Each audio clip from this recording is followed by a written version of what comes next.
welcome to today's meeting of Democrats of Greater Tucson. My name is Larry Bodine. I'm the president. I'll be your host today.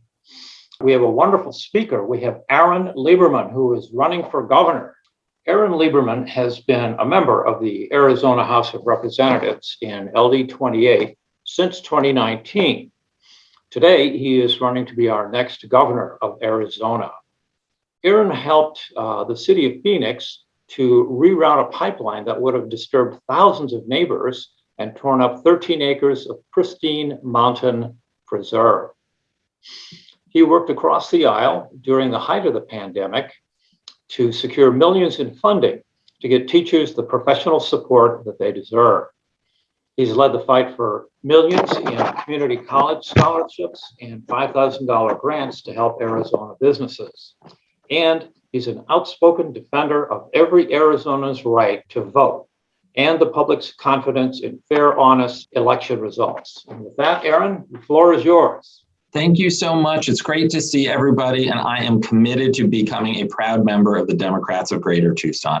Here, we're going to start with just a short video that Michael on my team will show everybody that our campaign just reduced. It's just about a minute and a half to kind of set the context. Take it away, Michael. I met Aaron as a parent in the Ocelero Learning Head Start program. Tamika was just now enrolling her daughter in preschool for the first time. Although Aaron was the CEO and co-founder of Ocelero Learning Head Start, he was very approachable. I was an accidental entrepreneur who ended up getting the opportunity to impact hundreds of thousands of children and families. Aaron doesn't just work with the kids, he works with the parents. We figured out a totally different way to partner with our parents to help them be their child's first teacher, to help them get their kids ready for success. If it wasn't for Aaron, my child wouldn't be going to college. If it wasn't for Aaron, I wouldn't have gone to college. The thing that's so cool about Aaron is that he sees the potential in people that they don't even see in themselves. It was incredible to see her grow from when we first met to where she is now today, which is a national advocate for causes that she cares about, that she feels deeply because she's experienced it in her own communities. People talk about rising above and creating change, but Aaron has done it every moment of his life. I know that Aaron has what it takes to bring people together to get things done.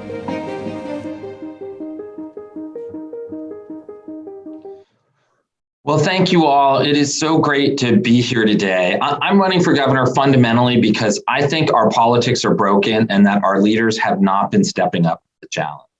If you go back and look at how we came through the pandemic and what could have happened if we had just done things differently when this all started now over a year and a half ago, it could have been an incredible moment of national unity, of people coming together.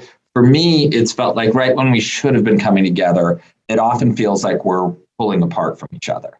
It feels like this incredible opportunity to kind of galvanize action for the good of everybody has really been lost. And in its place has been more of the same. What we've seen in terms of divisive politicians trying to get ahead for their own partisan advantage, not leading for the good of the state. I'm an Arizona kid, born and raised. I grew up here in the district that I've been honored to represent in the state House of Representatives. As a kid in Arizona in the 1980s, this felt like the best place in the world to be a kid. Right? 300 days of sun certainly helped, but there was a spirit of this place. Everyone coming from different backgrounds, didn't matter who your dad was or where you went to school. What really mattered in Arizona was how you acted, how you carried yourself. And we were doers, both in the mountain trails that we were running around on, but also in our politics. I've really kind of gone back and looked at this. The real history of Arizona is politicians coming together to forge this great state. And we should never forget, we built this state out of a dry desert washbed against long odds, not by belittling and attacking each other, but by coming together to do great things. There's so many examples, but one that I can always comes to top of mind is our Central Arizona project. The reason Tucson has water today, this idea that we could build a canal from the top of the Colorado River and push water mostly uphill all the way to Phoenix and Tucson to ensure that we would have generations of water for the state. That happened because our politicians in Washington, D.C. were working together throughout the 70s and 80s to make that happen. And it happened because our politicians down at the Capitol here in Phoenix were working together to make things happen for the state. And there's so many examples. When in the 1980s, Bruce Babbitt was our Democratic governor and Burton Barr was the head of the Republicans. He had the job I eventually had as the state legislator from what would now be Legislative District 28. The thing I love about the dynamic between the two of them is that every Sunday when the legislature was in session, Bruce Babbitt would go to Burton Barr's house. He'd pick up the newspaper off the driveway, walk inside, sit down, and have a cup of coffee, not as Democrats or Republicans, but as Arizonans working together to do good things for the state. And by the way, if you look back at it, they did amazing things. We were the last state in the union to launch our own state Medicaid program, but we did it in a totally different way, of what we now call access, of bringing in medical managed care that became a national leader for efficiently delivering high quality services. It spread all across the country as a model for how other states can do it. And that happened because not everybody got everything that they wanted, but everybody worked together to come up with a compromise that could be sustainable and still impacting Arizonans now, 40 years later.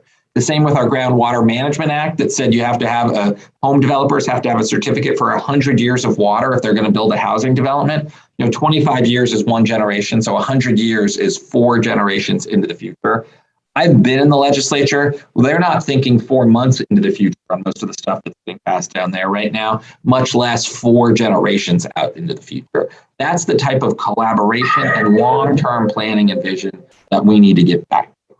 So that was the spirit I took into my college dorm room my senior year at Yale when I founded what grew into a national not-for-profit called Jumpstart. That spirit of doing, of rolling up your sleeves, of getting to work. I knew there were kids in Head Start, low-income preschool kids in preschools that are largely funded by the federal government, who even at 3 and 4 were already falling behind their peers. And we had a simple idea. Let's get college students working their way through school to connect with those preschoolers to read one-on-one for 4 hours a week to help the preschoolers get the support they would need to be successful.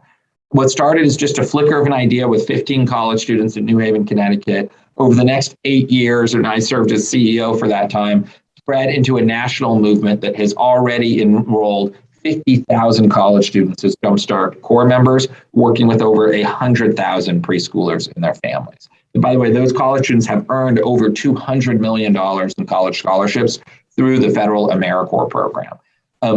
I then started a company that runs childcare programs called Oscillera Learning with the same idea. Can I bring people together from all different backgrounds, recruit a group of senior leaders, and we worked with everybody, all of our stakeholders, our 3-year-olds, our 4-year-olds, our families, their parents. That was the context in which I met Tamika, who you saw in that video, and her daughter, who was 4 years old at the time, to really set incredibly high goals. And then as CEO, it was my job to hold people accountable and make sure we were reaching our goals. And that's exactly what I did. At Oscillera Learning, independent research has shown that kids in our Head Start programs make gains at 2.5 times the national average, some of the largest recorded gains anyone has ever seen in a child care program. That happened because of my ability to bring people together and get things done. And I think that's what we need our next governor. In 2015, I moved back home to Arizona with my 2 young boys, and I just could not believe how nasty our politics had become. Divisive leaders like Russell Pierce and Joe Arpaio were doing the opposite of what I remembered our elected leaders doing as a kid. Instead of pulling us together to accomplish great things, they were dividing us, one group against the other, in a bid for their own partisan agenda. It was absolutely wrong then, and it's absolutely wrong now. In 2016, some of you may remember there was a presidential election that was quite upsetting to many of us.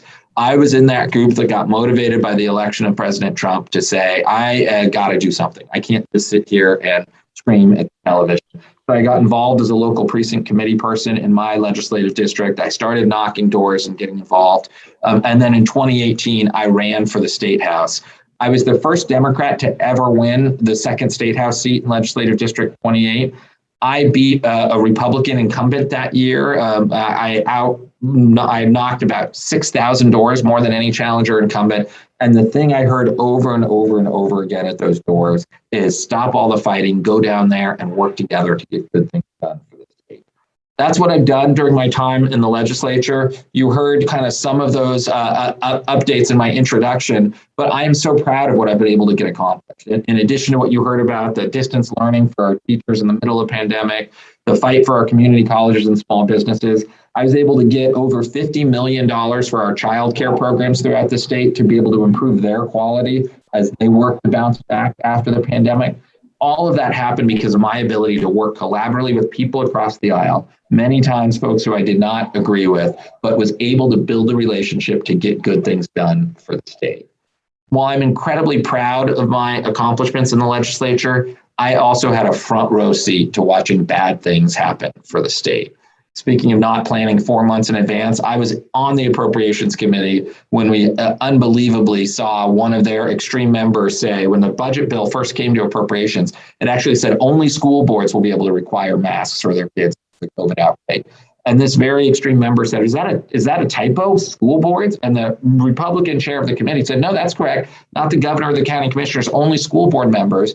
And he said, well, that's the last person who should ever tell my kid they have to wear a mask. And he got 3 of his other extreme people together. By the time that bill got to the floor, they had flipped 180 degrees and prohibited school boards from requiring masks. If you go back and look at the videotape, we are standing there saying the Delta variant is spreading. By the time kids are back in school, this is going to be an absolute nightmare. And in fact, my own son is an 8th grader at our local public school. They had more COVID cases in the first week than they had in all of last year. And the school board, valiantly got together and said, we're going to require masks. At the time, they thought they could only do it until September 30th. Since then, a judge has said it can continue for longer. As soon as they required masking, COVID cases dropped 80%. It's the same case in TUSD, by the way. In fact, the Center for Disease Control has published a study focused on how masks were so effective in reducing the spread in TUSD. Yet we had politicians in the Capitol who thought it was more important to get their own little political win and to ensure that our kids and our teachers would be safe at our schools, right? That is no way to run a railroad. And that's one of the reasons I'm running for governor. We've had 15 years of one party in charge of our state legislature and the governor's office. And that's not a good idea, no matter who the party is.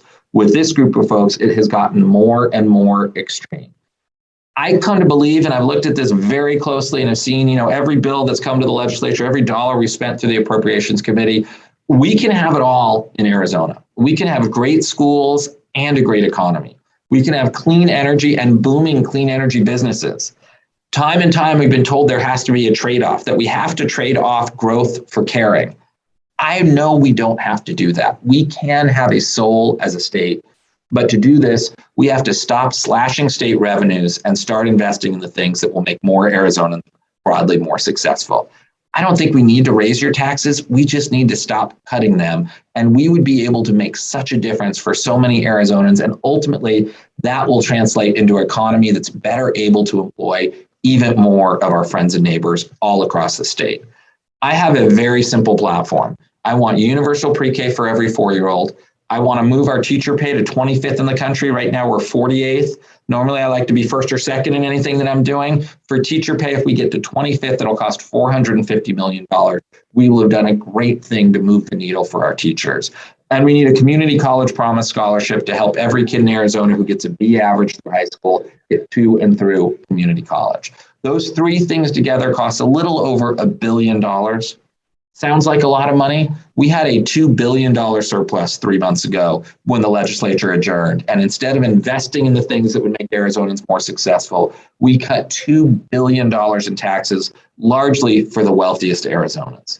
We need to do more to ensure we have access to good quality healthcare for our kids and our seniors.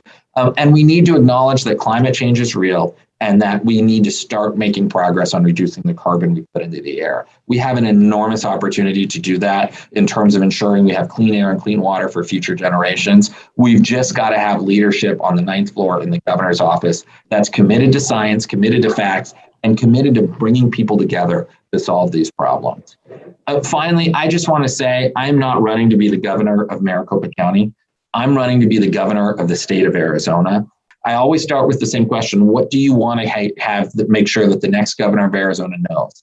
And the things that I've heard are always somewhat unique to the city or town, but you also see those commonalities.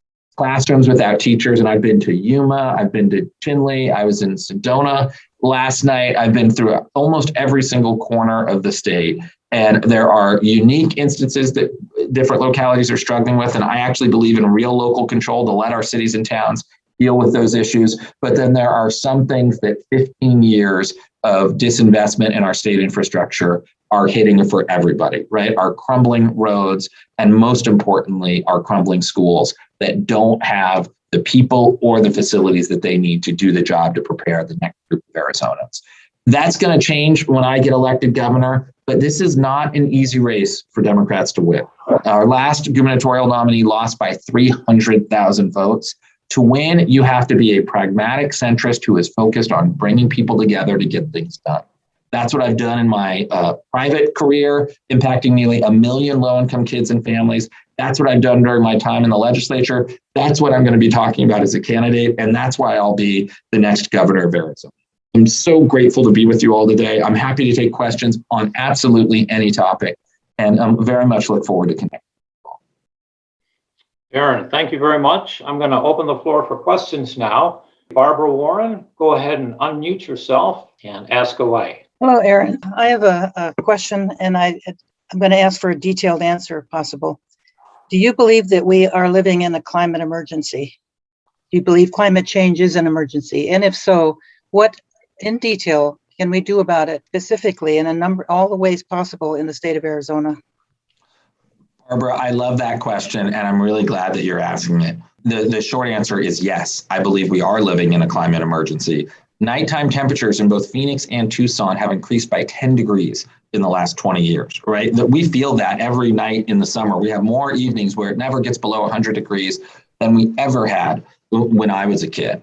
I served on the Natural Resources Committee my last year in the legislature. We had a special committee meeting to deal with the state fires. We had a special session, and the bill came through our committee, and the lead firefighter official for the state essentially said, well, I don't want to get in the debate on climate change. And I raised my hand and said, excuse me, I just want to be clear. There is no debate on climate change among scientists. There may be some debate among far-right politicians, but climate change is real, the impact is growing, and we need to start dealing with the underlying causes. One of the other things he shared, which really had an impact on me, one of the issues that we now have with fighting these forest fires in our state is that we used to take these huge buckets and with helicopters, drop them into reservoirs, scoop up a bunch of water, go take it to the fire and dump it out. So many of our reservoirs are so low, they can't go use these scoops to get water out, right? All of these things are connected, and it's all part of this warming planet. When we have great winters now with tons of snowpack that normally would have gotten into Lake Mead and eventually gotten to us through the Colorado, the ground is so dry as that snowpack melts, only a fraction of it is getting where it needs to go to be a part of our system. So the climate change is real, and we need to roll up our sleeves and do something about it. We have a huge opportunity. 45% of the carbon in Arizona gets into the air because of our electrical generation, and 45% gets in there because of our cars. So between cars and power generation, that's 90% of all the carbon that we're putting into the air. We have an incredible opportunity to dramatically reduce both of those numbers. I think a lot by about 2030. Where do I want the state of Arizona to be by 2030, which would be the end of my 8-year term as governor? I think we could be well on our way to having 100% renewable power, maybe not quite there, but really close. APS is already at 50%, and I don't think they need another 30 years to get to the next 50%, but their goal is. In terms of cars and electrical generation, it's also a huge opportunity. We can be the electric car capital of the country, but we need to invest in infrastructure like charging stations and simple common sense things that will help lead to the electrification, not just of our passenger cars, but also our trucks and our transportation systems. If we do those two things well, we can dramatically reduce the carbon that we're putting into the air and start to actually live what I think should be a base commitment for every Arizona, that we'll give this beautiful state to our kids in at least as good a shape as we found it. We can't do any of that if we're not willing to admit that we have a problem and we need to start dealing with it. There isn't a single elected statewide official in the Republican Party who will even say that climate change is real. So we've got to do something. And by the way, this issue is broadly supported by 65 or 70% of Arizonans. So this is not a Democrat issue. It doesn't have to be a partisan issue. Progress has been held up by a small group of extreme politicians who essentially are denying what everyone else knows is true, that climate change is man-made, caused, but also reversible if we're willing to get together to work to make things. So thank you for that question. Thank you. All right, let's turn to Amelia Kramer. Go ahead and ask your question. Thanks, Larry. Hi, Aaron. Thank you for joining us. There are two issues I'd like to hear you talk a little bit more about. You spoke about water sustainability and the assured water supply, which was, at the forefront nationally when it was adopted, but is inadequate, I think, at this point to sustain our state, and particularly here in Tucson, where we have an aquifer that's retreating. And the second issue is voting rights. In Arizona, we've had legislation that has impeded voting rights. There's a move nationally, as I'm sure you're aware, to do that across the country, and we're at the forefront. And as governor, what do you think that you would be able to do and have authority to do to protect voting rights? Yeah. So I'll take them in the order in which you asked them, and thank you for these questions, Amelia. So in terms of water, this is a complex issue, and I've spent a lot of time on natural resources on it. I think you might be referring to the Central Arizona project. They call it CAGR, the recharge fields. Tucson is actually net putting in more water into the ground than it's taking out. It's one of the few municipalities that is doing that. So it's not using all of their cap allocation. So it's actually essentially recharging a lot. My take on the biggest challenge that we have with water in Arizona is it's in our unregulated groundwater pumping for agriculture, honestly. When we use water, when we convert agriculture land to homes, we actually dramatically reduce the water usage that's needed. And that's been one of the things that's actually helped us deal with this. We use less water in Arizona now than we did in like the 1960s because so much of the agriculture has moved to other states and other places. But there's a couple of important parts around that. One is making sure we're closely tying future development to agricultural lands currently, because if you're scraping off desert that isn't being irrigated, that's a whole different a challenge. But very specifically getting into being able to look at how are we doing in this unregulated, unmeasured groundwater pumping that's happening for agricultural uses. There's a simple proposal that would be a good first step on this that actually has some support among Republicans, which is to say, look, if county commissioners want to opt into an active management area for their county to at least meter wells and understand who's using what, they should be able to do so. Right now, they can't. It has to be a one-size-fits-all solution, and we only actively manage water in our 3 largest counties. There are some places, Kingman is a great example. They might only have 50 years left in the Kingman water table because all of this crazy groundwater pumping that's happening. And those county commissioners, even when they want to do something, can't, and they need to be given more flexibility to do that. I think the larger picture, to take a couple of steps back, requires real leadership, which is you pull people together from all different backgrounds. You say, we're going to work on this problem until we come up with some solutions that we can actually implement to make things happen. And that has happened a little bit with the drought contingency plan, but in no real way. And that's what we need to get back to. That's what we did for the Groundwater Management Act. That's what we need to do coming up. And that's what I'll do as governor. We have some incredible expertise. We have a whole Ohio Water Center at ASU and lots of really thoughtful leaders on water. We need to start listening to them, bringing people together, and then actually implementing solutions that will help ensure we have good water going into the future. In terms of the ability to restrict, the voter suppression bills and other things like that, the only time I ever got shut down on the floor of the House was when I said to my Republican colleagues, you need to recognize if you're voting for this Pebble purge bill, you're voting to make it harder for Black and brown people. Well, that's just that is who is going to be purged in that. We knew the numbers very clearly. That is just a true fact. And I as you heard in the intro, I really believe strongly we need to fight for our voting rights. I have a very simple premise. Elections should be about the party with the best ideas getting the most votes from the most people, and that the citizens should elect the leaders, not the other way around, right? The leader shouldn't choose who's going to get to vote. And we have a horrible problem. There's going to probably be some more bad bills in this next little bit. The only saving grace we have is the Republicans are so at each other's throat and the margins are so narrow that they may actually end up, and that happened last time, where we had Republicans fighting with each other such that neither of them could advance their horrible bills. But this is a really important topic because the governor of Arizona, we have not overridden a governor's veto since 1988 in Arizona. The legislature is so divided, the governor gets to set the tune and everybody else pretty much has to dance to it. That's how it works. And I just want to be super clear, and I think this is one of the reasons it's so important that we get a Democrat elected as governor. When I'm governor, I will veto any single bill that restricts the ability of Arizona citizens to vote. Period, full stop. I will also, and this is not an easy sentence to say, but God forbid if it's even Donald Trump himself on the presidential election ballot in 2024, if we have a free and fair election, I will certify that result. It'll be the unhappiest day of my life, but that's how our system works, right? The voters get to choose their leaders. One of the things we should all be concerned about is the most likely Republican nominee, Carrie Lake, on the other side.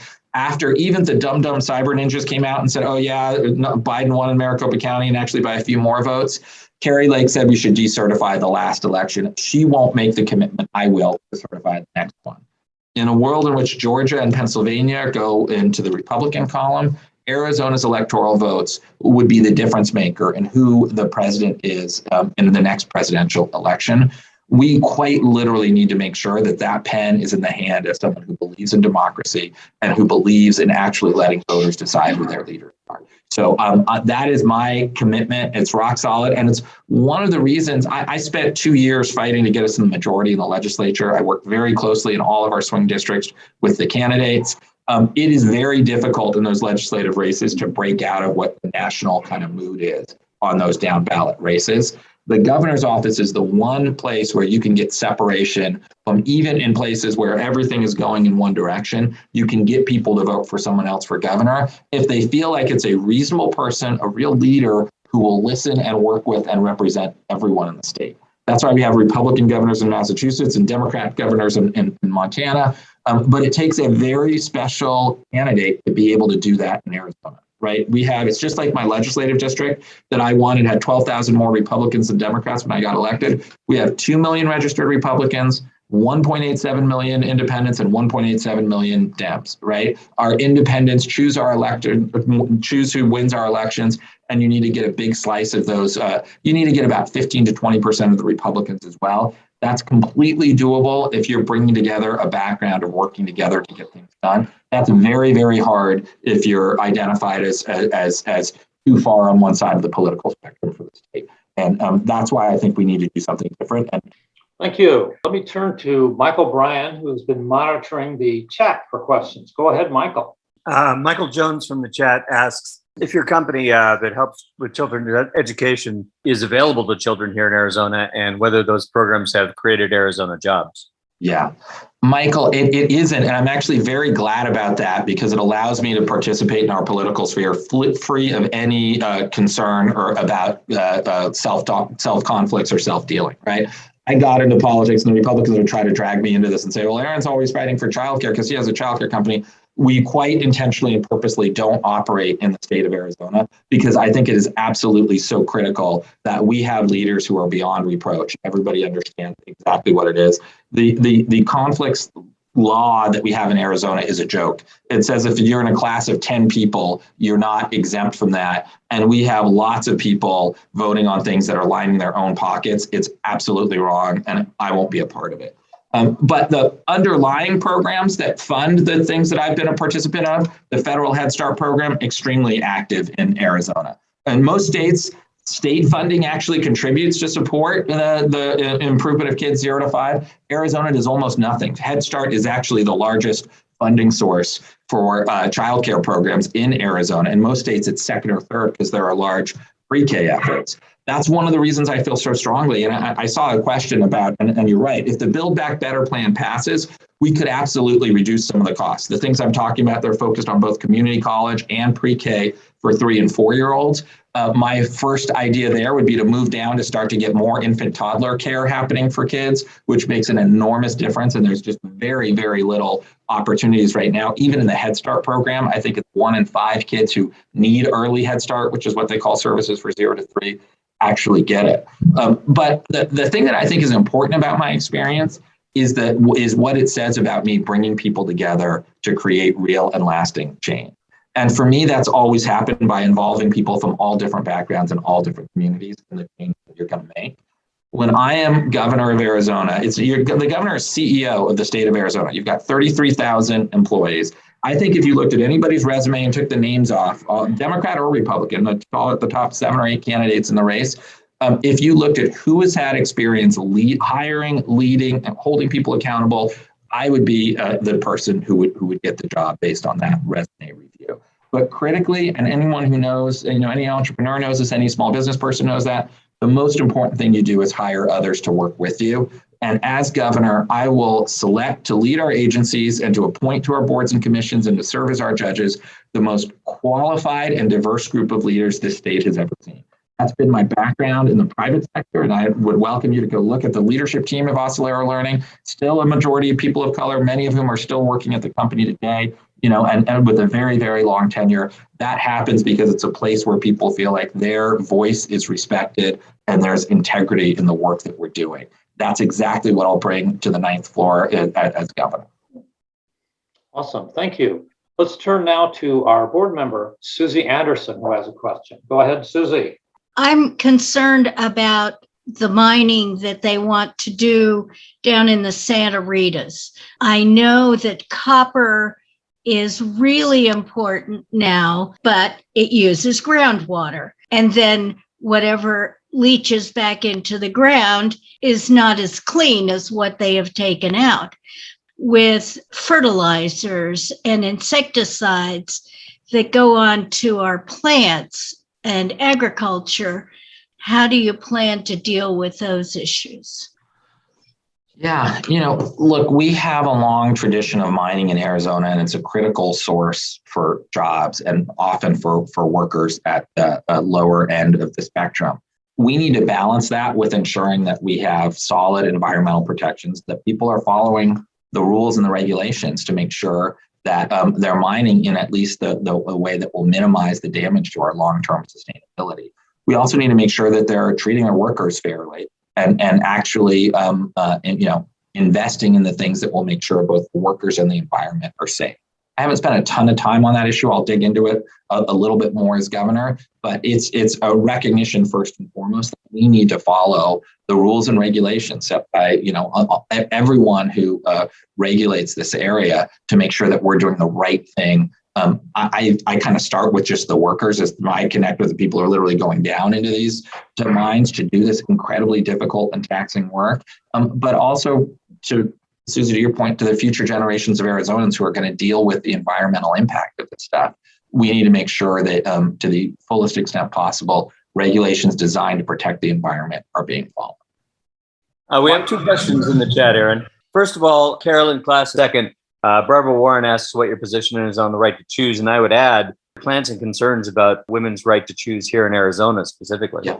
On running a statewide campaign, I'm really super committed to showing up. I've actually think I know I was the first candidate in Yuma. I'm pretty sure I was the first candidate in Finley. I know I was the first candidate in the bottom of Canyon de Chelly. But I've been to Kingman, to Yuma, literally the only corner of the state I haven't gotten to, and I want to, is the extreme southeastern corner. It is incredibly important. As I said before, I'm not running to be the governor of Maricopa County.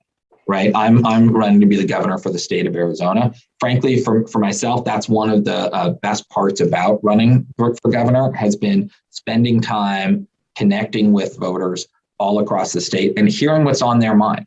I fundamentally believe, I mentioned this before in local control, that the best solutions to problems are usually in the answers of the people closest to it.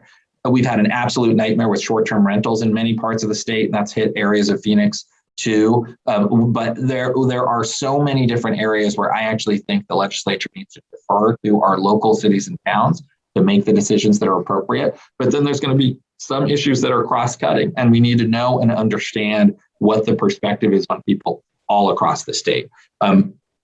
I'll take my record of traveling and meeting and connecting with actual voters against anyone else running. And to me, that is a table stake. That's honestly one of the reasons I resigned from the legislature. I don't know how you could do a full-time job and run to be the governor of Arizona and do either of those jobs well. I know from my perspective, I'm spending 50 plus hours a week connecting with voters, doing things like this, on the road, traveling, meeting with people, and getting the resources necessary to do that job. I just don't know how you could do that and do another full-time job. Doesn't make sense to me. In terms of a woman's right to choose, I think this is another reason we should be extremely alarmed about Kari Lake.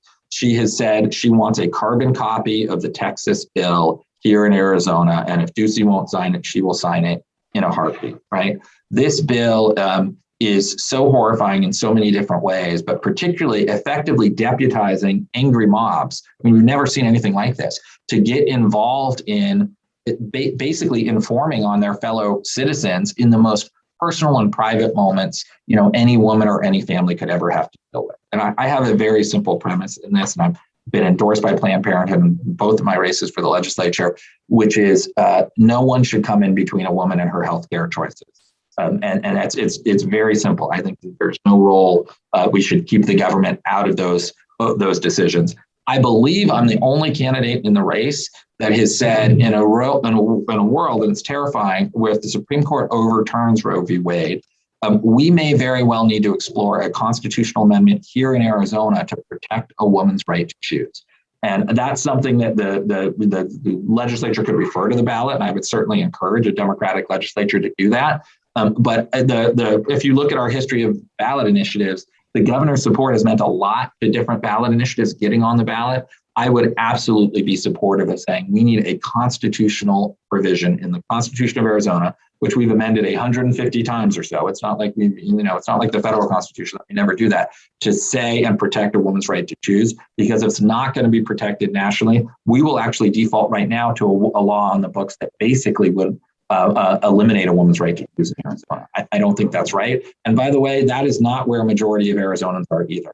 Even a majority of our Republicans support a woman's right to make her own healthcare choices.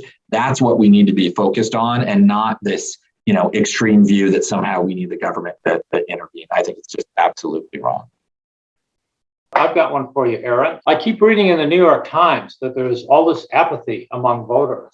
Is that something that you're seeing as you travel around the state? Are Democrats apathetic?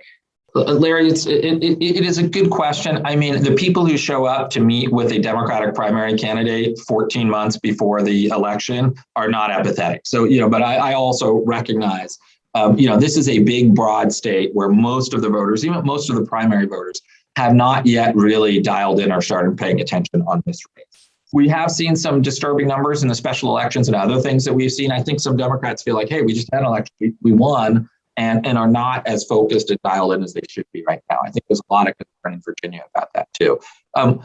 Historically, the election after one party takes the presidency from another party, there's a big bounce back in the other direction.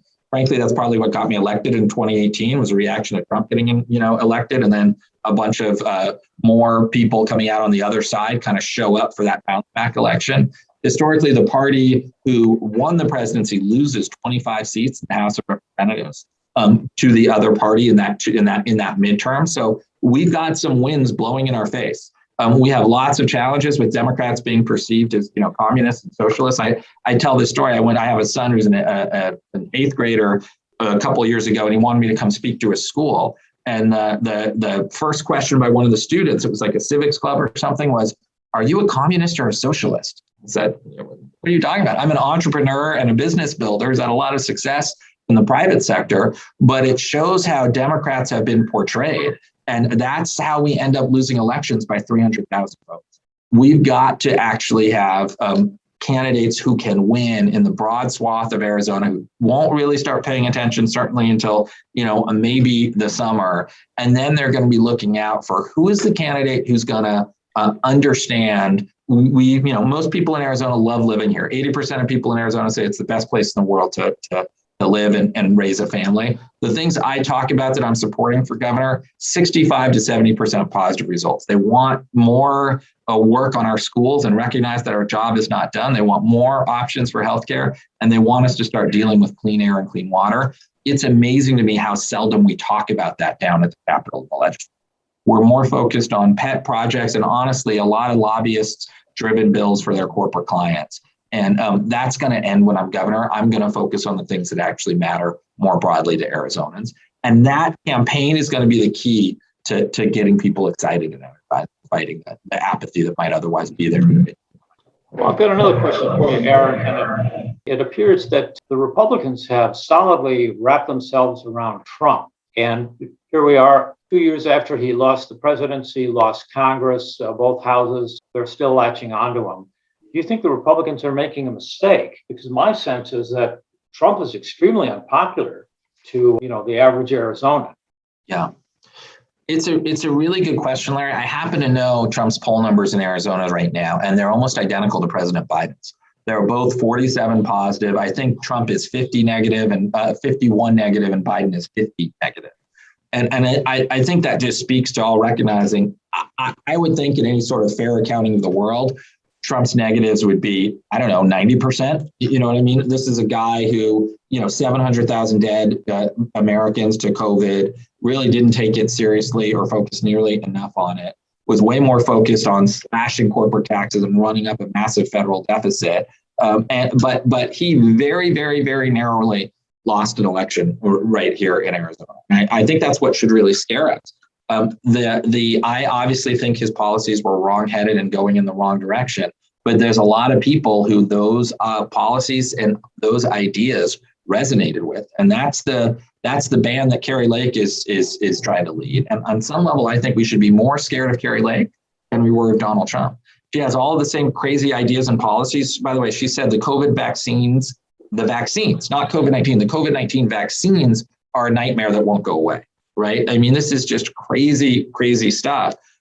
But she is a very charismatic candidate. She is a great speaker who does great on her feet, will be super effective on the debate stage. I can't say any of those things about Donald Trump. I don't know about you. I listened to Donald Trump talk for about 10 minutes. I thought this guy is crazy, right? Kari Lake is Donald Trump as a candidate who can be much more disciplined and focused on making those points. And quite eviscerating to somebody on the other side if you're not very sure-footed and able to stand up toe-to-toe and just battle back. And that's what we're going to need if we're going to hold on to this. And by the way, Kari Lake, it's not going to be like Russell Pierce or Joe Arpaio. They were, state senators or county sheriff. It's going to be like Evan Mecham, cratering our state economy, pulling us back to the days in which Arizona was an absolute laughingstock for the country. All of the progress that we've made in economic development and all of these other areas, there's still more to do. I want to build on it, not tear it down. And I want to build on it by getting more of our constituents the degrees they need post-high school to participate in that economy. We're going to be heading in the exact reverse direction if Kari Lake's our next governor. And honestly, if you look right now at the polls and everything else, that's what most people think is on track to happen. That's why we've got to get involved and change things. And that's why I'm so passionate about this campaign. Well, then, Aaron, in light of the popularity of Trump in Arizona, when you quoted the statistics, I was shocked. I know. But in light of that popularity, the surging notoriety of Kari Lake, do you think Democrats can flip the legislature? Because there's a lot of talk about that. Yeah, it's going to really depend on the districts, Larry, and you know better than anybody. It's not looking good. I've been nervous the entire time with this so-called independent redistricting commission, who at every point there was a choice, made a choice that favored Republicans, from the chief of staff to the firms that they hired to everything else. I hope there is a difference. There's a wind blowing in our faces, and that's all I can say. It's going to be a very challenging electoral cycle because of the historical trend of, again, the other team won, so now we're gonna kind of fight back. That's tough. One of the reasons I feel so passionate about this race for governor is that is the one place where you can get kind of separation from that national narrative. People get the governor's office is different than any other elected official in the state. You are that chief executive officer, and they look at that and look at candidates kind of differently.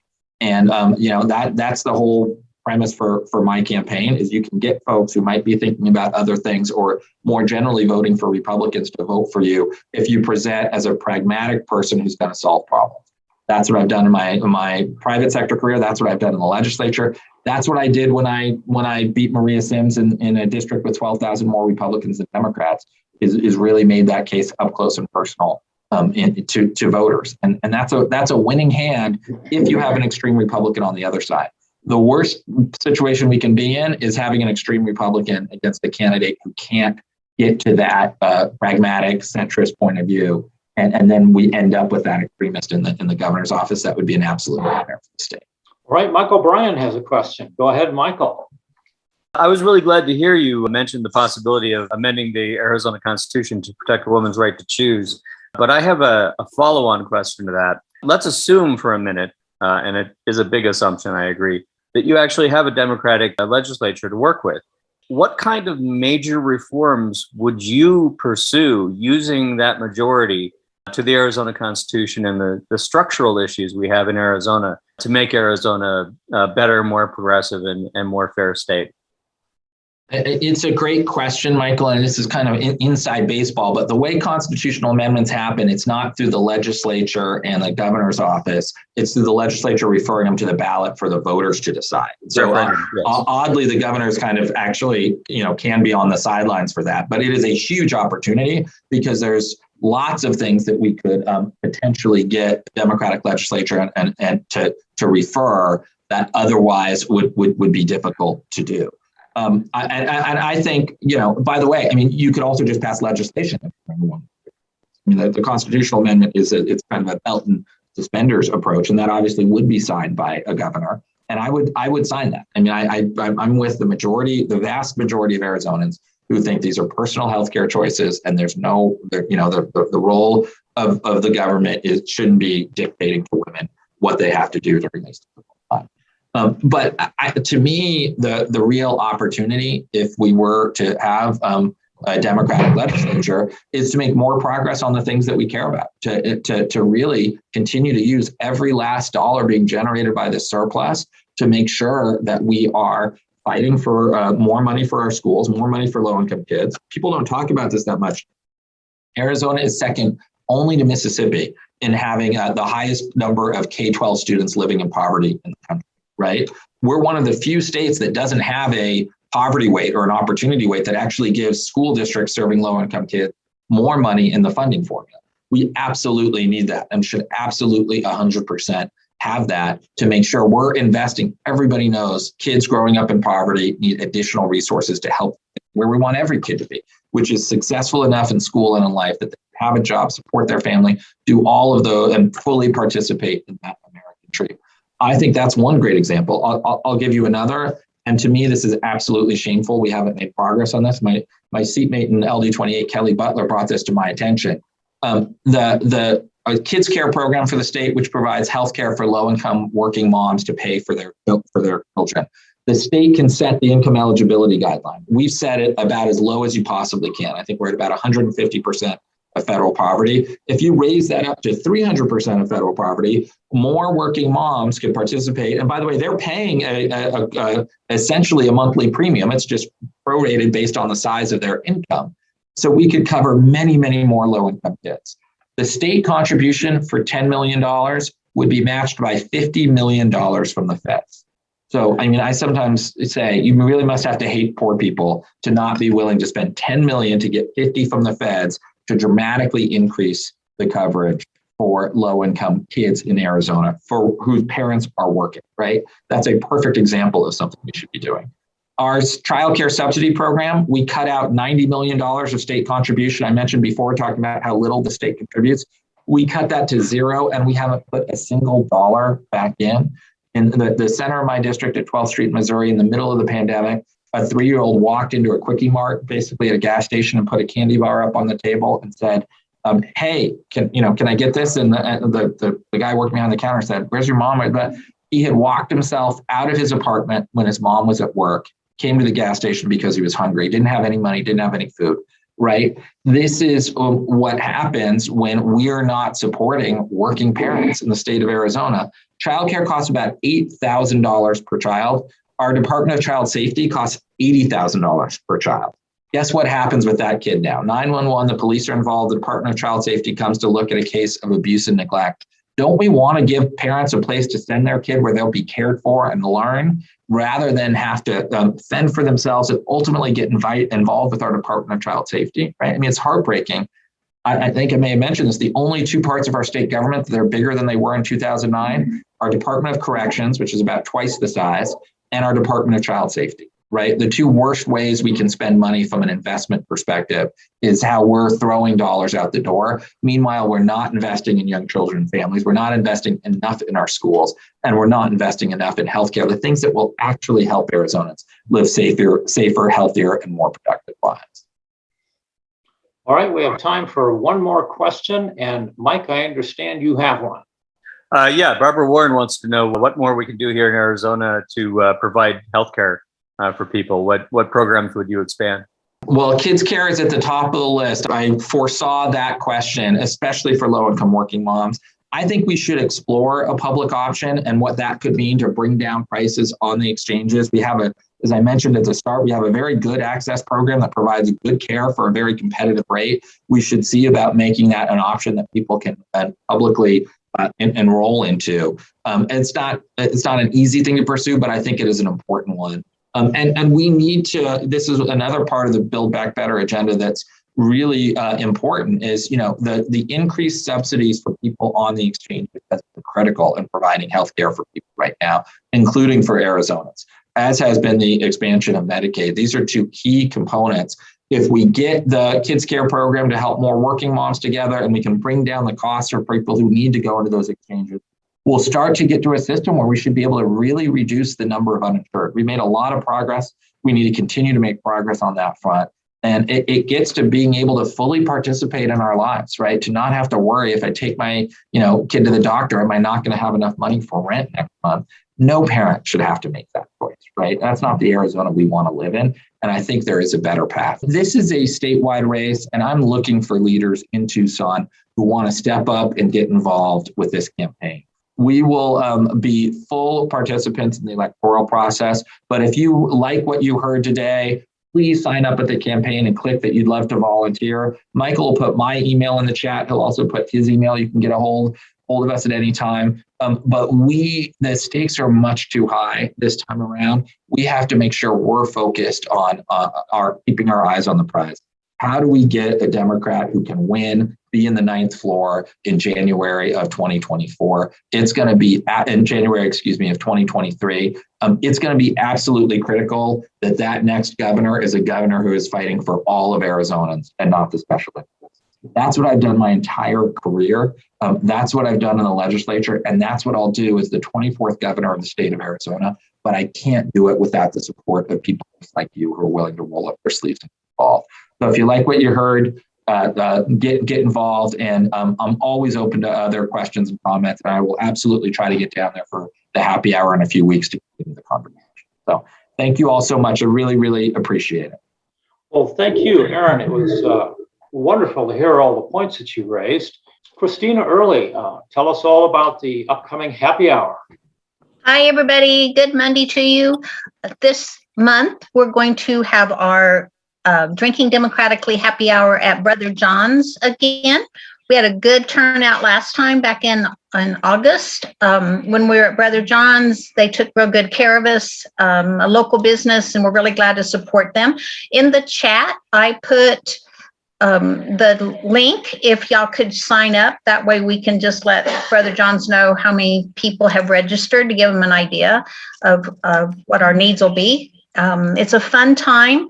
We do ask everybody that comes to be vaccinated and come ready to talk politics. We're going to try to invite the candidates, the ward candidates, because that's right before the city election. And I'd also like to invite the person that's doing the Prop 206.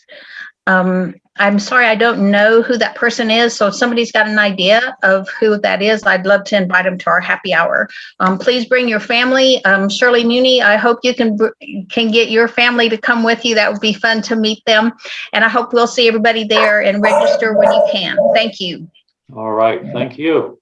Kathy, I understand the DGT membership is at an all-time high. What's attracting people to the DGT? Well, I think it's just because we're a very, very nice group of people. We have lots of friendships to pass around, and we enjoy talking Democrats. If you're a member, it's only going to cost you $20, and that'll take care of you from now through this year.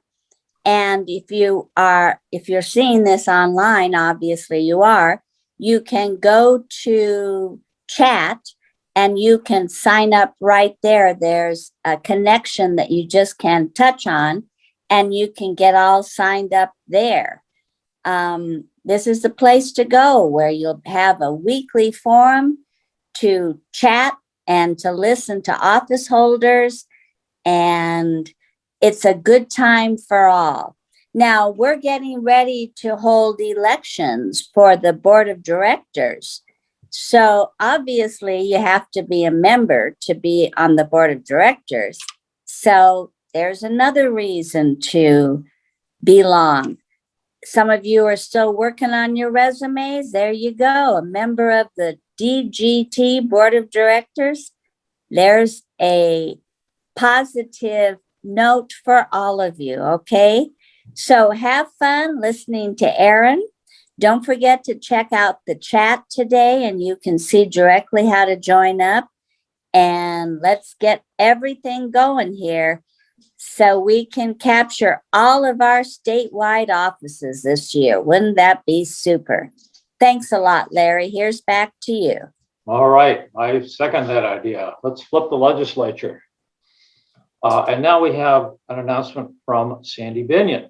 Tell us about what's coming up in our future speakers. Okay, next week we have Adrian Fontes, who is a candidate for the Arizona Secretary of State. The following week we have Chris Mays, who is a candidate for Arizona Attorney General. And the following week we have Kathy Hoffman, Superintendent, well, she's presently Superintendent of Public Education and running again. And we were able to get her just before she takes maternity leave to have that little girl. That's what's coming up. Well, with that, we're out of questions and we're out of time. And I want to thank everybody for coming today. Get out there and go to work for a Democratic candidate.